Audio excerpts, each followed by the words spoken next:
In this tutorial, I'm going to show you how to blend multiple colors of tempera paint together to create this beautiful texture that we're going to be ripping up and using to create our seascape collage. So the first thing that we need to do when we go to the store is we need to get paper, placemat paper from under the black arrow. So that's the first thing that we're going to pass at the store. Then we need to get our white tray, and on our white tray you are going to get a plate that has white, turquoise, and blue paint, and that will be in the special supplies area. Then you're going to get a black crayon to write your name, class code, and desk number. That's a new one, so if you point to the corner of your desk, you'll see that number. That number is going to go on the back of your paper. And a large red handle brush and a cup of water at the sink. So once you have all of your supplies that you need, when you get your paper, you're going to hold it long and tall, and on the back you will write your name, your class code, so 1CS or 1R, whatever your class code is, it'll be written on the board. And then a new thing we're going to be adding is our desk number. This is going to make it a little bit easy for passing out. So point to the corner of your desk and you'll see the number. So let's say my desk number is 17. I'm going to write a 17 and draw a big circle around it so that whoever's passing it out knows that that's definitely my desk number. Then I'm going to flip it over. I'm going to put my crayon back on the tray because I don't need it anymore, and I get to start painting. So to have this on the screen, I'm going to have my plate of paint and my tray sort of in the frame. But I want to make sure that when you're doing that you do not have your tray on top of your paper. So what I'd like you to do first is just choose any of these colors. So let's say I want to start with the blue. And I want you to just make lines all over the place. We're covering the whole thing, and that's why we also have our placemat paper so we can go right off the edge.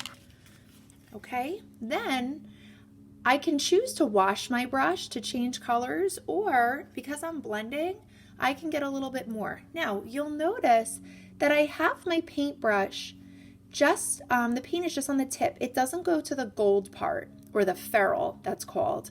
I like to call that the danger zone. So once you start to have it look like this, you know you have too much paint on your brush. So we want it to not be like that. So if you accidentally do that, make sure you wash and dry your brush off really good, because it'll just give you more control to have it just on the tip of the brush. So now I'm going to do some blue-green. And now I'm doing more straight horizontal lines, but you can do different kinds of brush strokes. You can make it wavy or curvy or choppy. Now we are going to be ripping these up later to make some waves.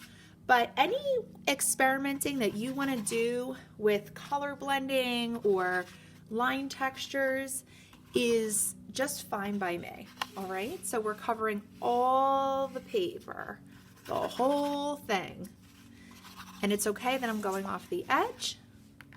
And now I want to take my white and I'm going to start blending. So the white is going to allow us to get something called a tint of a color, T-I-N-T. Tint is a light version of a color. It's the color plus white, and it's called a light value. A value is how light or dark a color is. Now, if when you're painting, you're starting to feel like you're running out of paint or you're getting these little fuzzy marks, if you don't like them, dip your brush in water and just do a little bit of wet blending. Okay, now we still want to make sure we have variations or different shades of colors in there. We don't want it to all be one solid color where it's too blended, but it's really nice to have these different brush strokes in here, and the water helps them to move really nicely. Okay, so we would cover the whole thing And the amount of paint that I gave you should be more than enough for you to use, especially if you're only putting it on the tip of your brush. And if you're using water, if you're getting a little thin in certain areas, you can do that as well. Once this is completely full of color, every single little spot, you can put your artwork on the green tall drying rack that's on top of the table, and then you can take everything back to the store and put it back where it belongs.